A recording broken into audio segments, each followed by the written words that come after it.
এবার ঈদ গেল, ভাই ব্রাদার সবাই আনন্দ ভর্তি করলো, আমি আনন্দই করতে পারলাম না।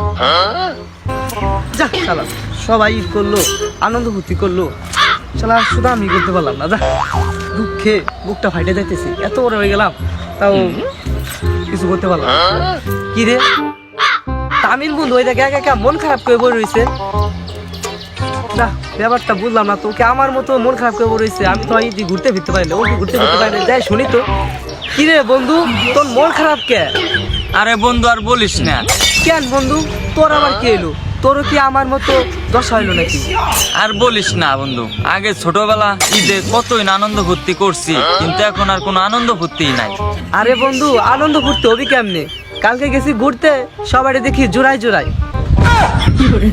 আরে বন্ধু ঠিকই বলছিস, কালকে আমিও গেছি ঘুরতে, কিন্তু আমার ভাই ব্রাদার সবাই দেখি জোড়ায় জোড়ায়, শুধু আমি সিঙ্গেল। আরে বন্ধু তুই কোনো চিন্তা করিস না, সামনে বছর থেকে আমাদের হবে ভাই বেয়াদার পারে জোড়া জোড়া করতে, আমরা কি পারি না? হ্যাঁ বন্ধু ঠিকই বলছো, সামনের বছর আমাদের হবে, আর তখন আমরা নিয়েও ঘুরবো। এখন তাহলে থাক বন্ধু, যাই গে, বাসায় যাই আবার ঘুমাবো।